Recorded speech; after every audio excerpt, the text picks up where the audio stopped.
she's lonely, when she's lonely. And Adelaide is only sweet to me when she's hiding something, when she's hiding something. But it's alright, it's alright, 'cause someday I'm gonna mean the world to somebody, and she won't have to hide it anymore. And I've stopped believing the world will be lonely when Adelaide can't love me anymore. Anymore. Adelaide means it less each time she says she loves me, when she says she loves me. And Adelaide doesn't feel the same as she did the first time. And it's been a long time, but it's alright. It's alright,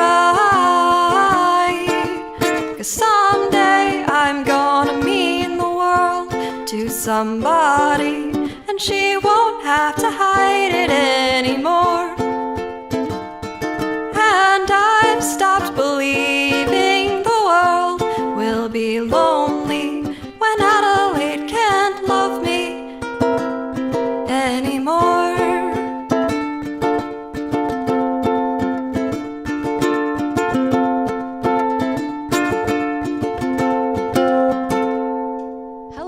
This is Live and Loud. We're loud and we're live. I'm Sophia Walcher, and I'm here with Celine Darr, right from St. Joseph, Michigan, the mitten of Michigan. Perhaps, I don't know my geography, but you're here with us today. So I want you to take me back to your, it could be childhood, but wherever music started for you. I really don't remember a life without music, personally. I have been taking piano lessons for as long as I remember. In 6th grade, I fell in love with the cello. I bought my first ukulele sophomore year of high school. So, like, there's not really a definitive moment where it began. It's just kind of been evolving and, I guess, blooming as I keep going on. That's beautiful. And speaking of the cello, I think it's really, really cool that you have experience with the cello. Do you think that that background has led into how you play music today, or has it influenced you at all, you know, because there's so much like history with orchestral music? Has that played a part? It absolutely has. I think I've gotten a lot out of playing in this large ensemble and working on music as a team. Like, you start to hold yourself a little bit more accountable when you have a whole section relying on you. And I think just having that background in classical music has given me so many tools that I've used in songwriting over the past few years. Tell me a little bit about the transition from a big collective, you know, being part of a whole, such as an orchestra, versus a solo act. Is it intimidating? What was that process like in that transition? It was a little intimidating. In some ways, I see my solo act as kind of an alter ego. I know that sounds a little pretentious, but it's really interesting to be able to like sit in this section full of cellists, all of us doing the exact same thing, and then to be able to go home and just do something so incredibly like individual and personal to me. Like, there's a lot of contrast there, but also it's provided me a lot of balance. That's so cool. And let's talk about, do you remember the first song that you ever wrote? Can you talk to me a little bit about that? So I think the first song I ever wrote was inspired by Welcome to Night Vale, which was like my favorite podcast when I was 13. The song was so bad. It was just your very generic 4 pop chords, and the lyrics were so cheesy. But it was the first song that I had ever made all by myself, and I think I just kind of knew that there was room for improvement, but I really wanted to stick around and keep improving.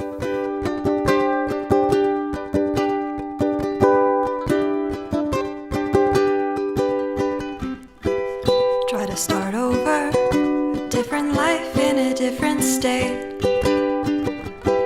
Try to be normal in so many shades of gray.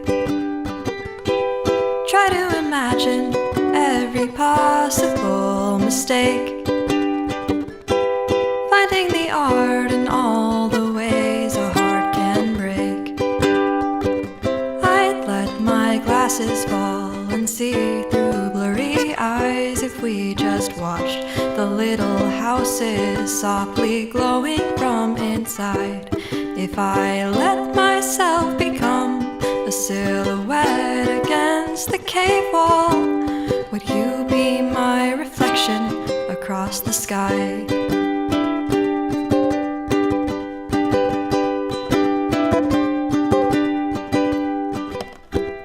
In the marina where the hoarder used to live, there was an attachment I gave as much as I could give.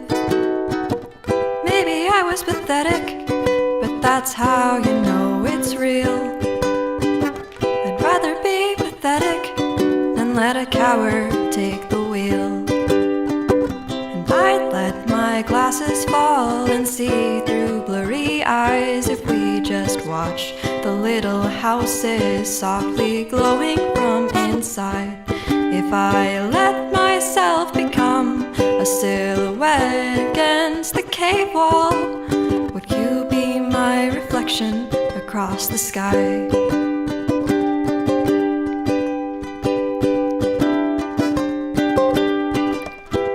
Early September, there was a cardboard scented tree hung from the rear view, just like you held on to me.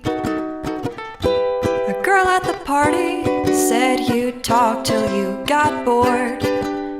I guess you're still talking, but no one listens anymore. And I'd let my glasses fall and see through blurry eyes if we just watch the little houses softly glowing from inside. If I let myself become a silhouette against the cave wall, would you be my reflection across the sky?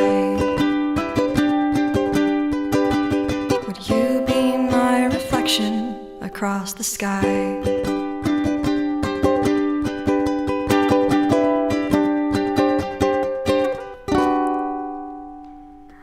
I think in any of my songs, it's just really important to me that I'm able to really capture what I'm writing about. And sometimes I think that just involves the lyrics kind of like tracing around the edges, if that makes sense. I really try and keep it as poetic as I possibly can while still like trying to hit the mark. Yeah. So does that mean that when you write music, let's say, do you write with the lyrics first, or do you have a story in mind? What is a process of writing a song for you? I think most of the time when I sit down to write a song, it's because there's something going on in my life that I'm trying to figure out. Most of the time, the lyrics will come first, but then the music just really comes in and fills in underneath them.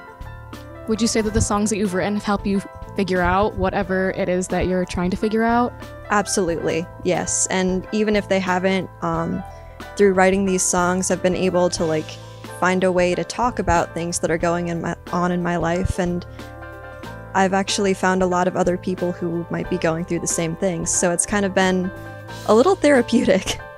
Going further into that, I know that you have played a lot of different venues, but they're a lot more intimate, like bars, coffee shops. Do you think that that helps you create more of that, intimate connection with you and your audience, especially with such personal material? Absolutely. It's been so valuable to be able to sit in a small space and be able to sing directly to people and like look at them and see like some of them might nod if one of the lyrics like really resonates with them, or sometimes I can even hear people singing along in the background if they've heard me before.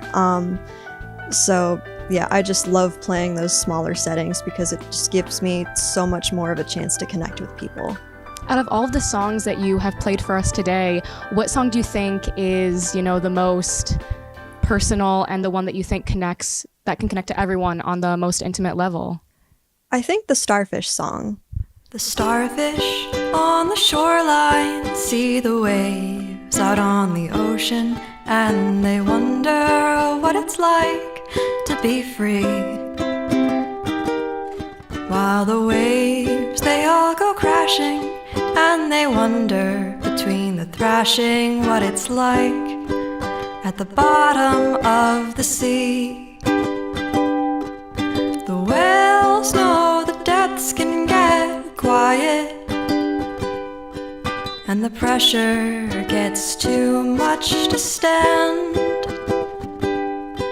and so they get to thinking about flying instead of sinking without ever having to land. Oh, there's a river through the desert, there's an island out on the ocean, there's a heart somewhere that looks just like mine. And there is time to sing a love song, there is room to plant a garden, there's a promise that we'll both turn out fine. And the moon, she may envy the sunlight, but then who'd be controlling the tides? And I wouldn't trade the nighttime for a lifetime of sunshine, or all of the clouds in the sky. Oh, and the starfish on the shoreline, the starfish on the shoreline, and the starfish on the shoreline need the tide to carry them home.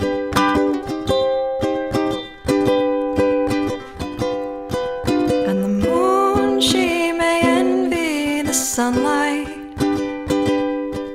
but then who'd be controlling the tides? And I wouldn't trade the nighttime for a lifetime of sunshine, or all of the clouds in the sky. Wouldn't you, wouldn't you, wouldn't you?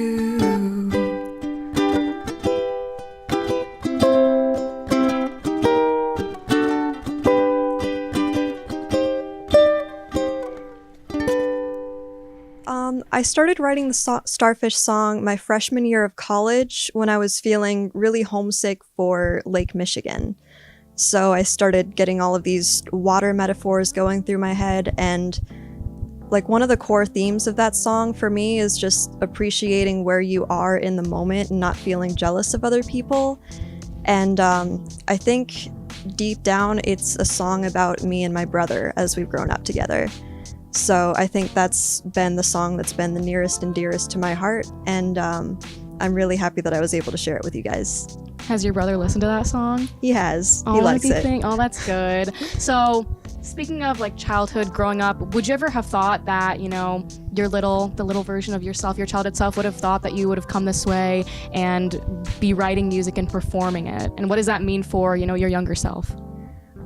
Little Celine would think this was so cool. I think she wouldn't really be super surprised because I would go around the house singing all the time when I was, 5 or 6 years old. It's definitely been a wild journey to get here, but I think little Celine would just be so stoked to see that this was happening right now. Absolutely. And where is the journey going from here? What in your mind is the next step that you want to take with your music, with your performing? I think as it is now, I would love to just keep performing locally. I'm thinking about releasing a few songs on streaming platforms so I can get a little bit more, so I can get a little bit of a bigger reach that way. And I would love to start to bring my cello into the music that I make, and I might even start collaborating with some of my other musician friends. I think that would be really, really special to be able to do. Absolutely. And I have one more question. Mm-hmm. If your music were a type of color, what color would you say that it is? Light purple. And I have no Just instinct. It just feels right. It's just a gut feeling. Thank you guys so much for watching Live and Loud. I'm Sophia Walcher, and that was Celine Darr. We'd like to give a great thank you to Falcon Media, WBGU, and the Music Industry Club. If you want to keep watching, just click on another video, subscribe, do your thing, and talons up. Caw.